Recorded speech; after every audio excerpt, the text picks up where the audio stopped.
Girls को periods के दौरान वर्कआउट करना चाहिए और should they avoid on first day और second day? See, this is something like that. Every different females have different kind of pain tolerance. किन्हीं को पेन किसको नहीं भी होता है. But according to me I would prefer कि first 2 days जो होते हैं आपके क्रूशियल होते हैं, राइट? उसके अंदर आप रेस्ट लें, ठीक है? अगर कोई बहुत ही फिटनेस फ्रिक हैं जो वर्कआउट के बिना रह नहीं सकते, they should go for the light kind of weight and workout. Do not go for the swim, do not go for the heavy workout, deadlift, legs workout, especially because totally no and no. They go for the lighter one, they go for the stretching, they go for the yoga, you know, these kind of things.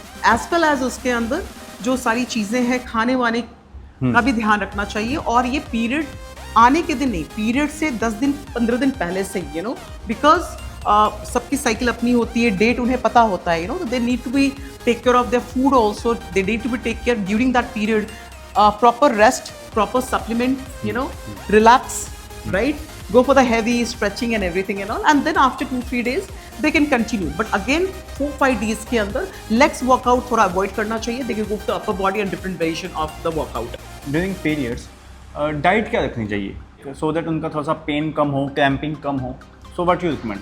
See this is something जो उनका cramp कम हो, उनको relaxing और stress buster की तरह भी उनको help करे. तो जैसे हमारी ग्रीन टी है, यू नो, जैस्मिन ऑयल हो गई, they can have the oiling and the hot जो soup.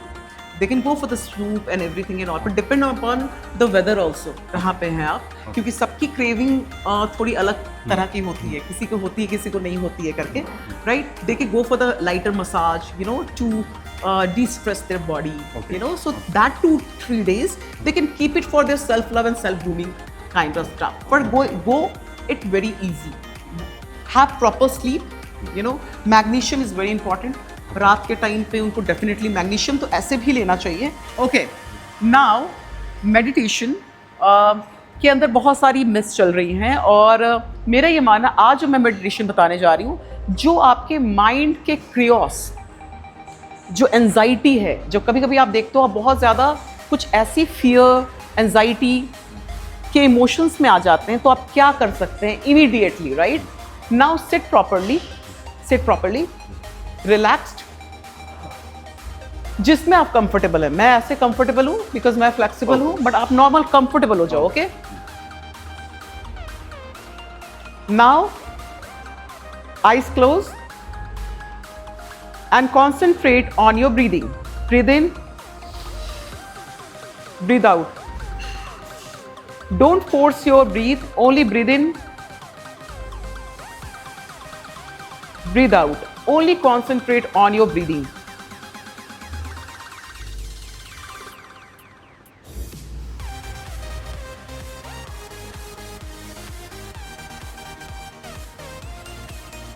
Watch your breathe. Inhale, exhale.